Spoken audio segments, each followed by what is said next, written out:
Halo adik-adik, selamat berjumpa kembali dengan Bu Dias dalam video pembelajaran. Kali ini kita akan belajar tentang apa yang dimaksud dengan getaran. Getaran dapat kita artikan sebagai gerak bolak-balik secara teratur melalui titik seimbang. Akan Bu Dias jelaskan melalui gambar. Ada titik, ini namanya titik keseimbangan, ya, titik yang tidak bergerak. Kemudian diberi tali. Nah, tali itu awalnya ditarik garis lurus ke bawah, namanya kita kasih B. B ini adalah titik keseimbangan. Titik keseimbangan. Kemudian ini bandul B ini kita gerakkan baik ke kanan maupun ke kiri. Gerakan dari kanan ke kiri kembali lagi ke B itu yang dimaksud sebagai getaran. Contoh ya, kalau dari B berarti kalau yang dimaksud dengan satu getaran adalah B kemudian bergerak ke C, kemudian ke B lagi, kemudian B bergerak ke kiri ke A, lalu kembali lagi ke B. Ini yang dimaksud sebagai satu getaran. Kalau misalnya bandulnya mulai dari A, berarti A, kemudian ke B, kemudian ke C, C kembali ke B, B kembali ke A. Nah, ini yang disebut sebagai satu getaran. Udah jelaskan lagi ya. Kalau bandulnya mulai dari B, berarti B ke C, C kembali lagi ke B, B ke A balik lagi ke B. Ini yang disebut sebagai satu getaran. Kemudian, apa yang dimaksud sebagai amplitudo? Saya gambarkan di sini adalah amplitudo. Amplitudo adalah simpangan terbesar pada getaran itu. Kalau dari bandul B ini bergerak, misalnya bergerak yang pertama, gerakan pertama di C1, kemudian gerakan kedua di C2, gerakan ketiga lebih jauh lagi ke C3. Nah, C3 inilah yang disebut sebagai amplitudo. Simpangan yang paling jauh itu disebut sebagai amplitudo. Kalau ini ada lagi C4, maka C4 ini yang disebut sebagai amplitudo. Jelas ya Nana apa yang dimaksud sebagai satu getaran dan apa yang dimaksud sebagai amplitudo. Apa pengaruhnya amplitudo pada getaran? Kalau kalian membayangkan, kalau ini bandul B digerakkan semakin jauh, kemudian kembali lagi ke sini, tentu saja akan membutuhkan waktu yang banyak. Contoh, kalian berlari dari rumah, kemudian ke sekolah. Ini SMP 11. Sedangkan ini ada rumah si C. Semakin jauh rumahnya, maka waktu untuk ke SMP 11 semakin lama. Sama seperti ini. Kalau amplitudonya besar, waktunya juga semakin banyak. Nah, ini ya anak-anak tentang adik-adik tentang getaran dan amplitudo. Kemudian ada beberapa istilah dalam getaran. Ada periode, waktu, banyak getaran, dan frekuensi. Ini yang akan kita gunakan untuk menghitung berapa banyak getaran yang akan kita peroleh dalam satu waktu. Yang pertama dulu, periode. Periode adalah waktu satu getaran. Ini kita simbolkan sebagai T. T-nya besar, kemudian satuannya adalah detik. Kemudian waktu. Waktu adalah selang waktu. Selang waktu yang digunakan untuk bergerak. Kalau ini satu getaran saja, kalau waktu bisa beberapa kali getaran. Sama, satuannya adalah detik, simbolnya T kecil. Kemudian banyaknya getaran kita simbolkan dengan N. Simbolnya apa? Jumlah atau kali. Berapa kali getaran? Oh, 10 kali gitu ya. Kemudian frekuensi. Frekuensi adalah banyaknya getaran dalam 1 detik. Satuannya hertz. Kalau hitungannya 1 detik. Jadi nanti kalian satuannya dikonversikan ke detik. Nah, ini dapat kita rumuskan. F sama dengan N per T. Jadi banyaknya getaran tadi apa anak-anak? N. Ya.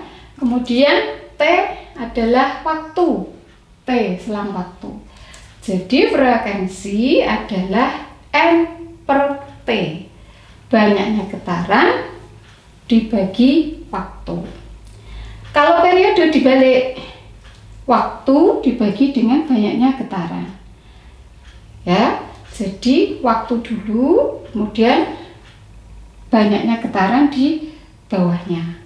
Nah, ini kalau kalian perhatikan, kalau frekuensi N-nya di atas, kalau periode N-nya di bawah. Apa hubungannya frekuensi dan periode?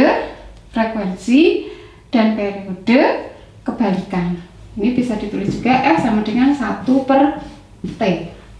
T sama dengan 1 per F. Atau F sama dengan 1 per T. Nah, untuk jelasnya akan kita lanjutkan dengan soal-soal supaya kalian lebih jelas dalam aplikasi kehidupan sehari-hari. Nah, anak-anak, kita akan belajar tentang soal-soal getaran. Ya, sebelum masuk ke soal-soal, perlu kalian ingat bahwa amplitudo kecil, frekuensi bertambah. Itu ya. Kita mulai dari soal yang pertama. Pegas bergetar dengan frekuensi 50 Hz. Ditanyakan berapa periodenya. Ditulis dulu, diketahui. Seperti biasa. Apa yang diketahui? Frekuensi. Nah, frekuensinya berapa? Ya, 50 Hz.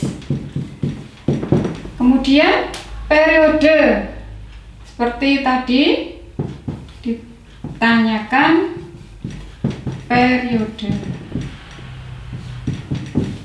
Periode apa tadi? T. Seperti yang tadi Bu Tia jelaskan bahwa T kebalikan dari F.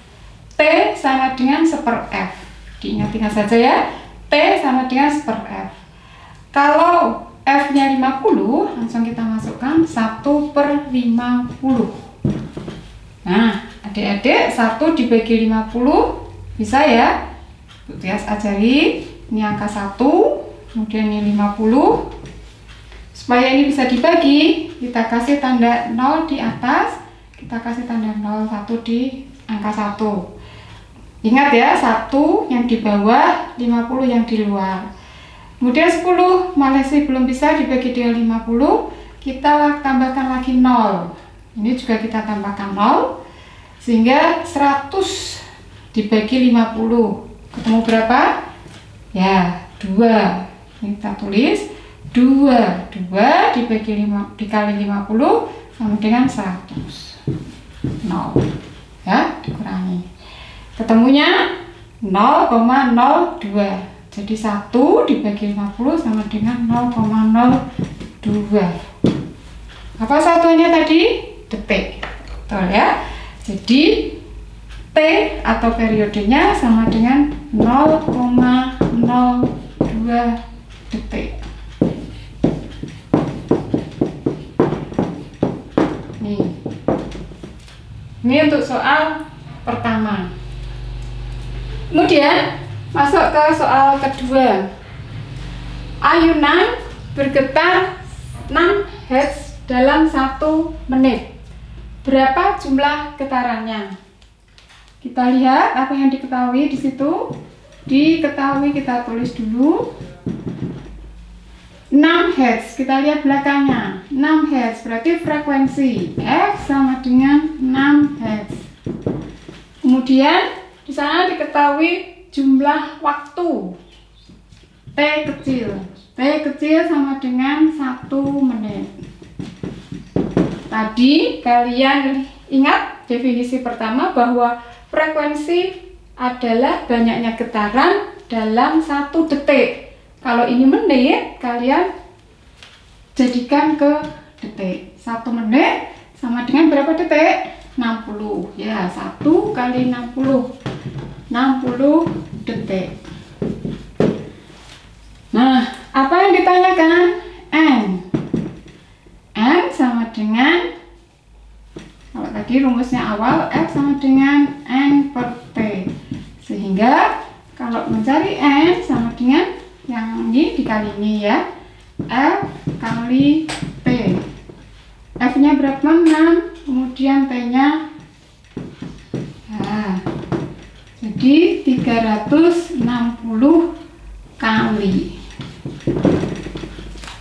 Ya, ulangi lagi ya. Ini yang diketahui 6.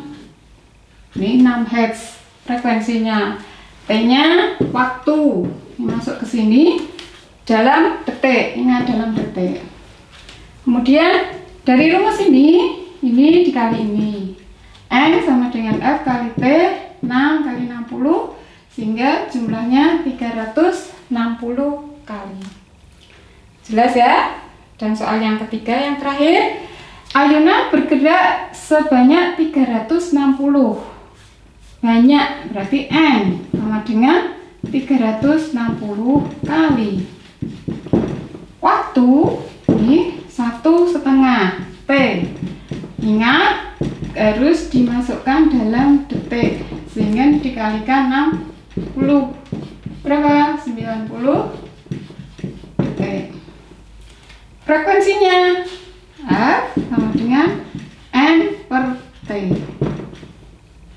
Ya, 360 dibagi 90. Ketemu berapa adik-adik? Ini kita coret, 36 dibagi 9, 4. 4 apa? Nah, gampang ya. Yang nomor 3, 360 kita tulis banyaknya sebanyak, berarti 360 N. Menit T, waktu kali 60, sehingga 90 detik. Rumus F, N kali N dibagi T, 360 dibagi 90, ketemu berapa? 4 Hz. Jelas ya adik-adik? Bagaimana soal-soal getaran ini bisa kalian pelajari lagi di rumah, dipahami dengan jelas, dan bisa mengerjakan soal-soal berikutnya. Gitu adik-adik, video tentang getaran dan soal-soalnya. Semoga bermanfaat. Salam sukses selalu. Selamat jumpa lagi.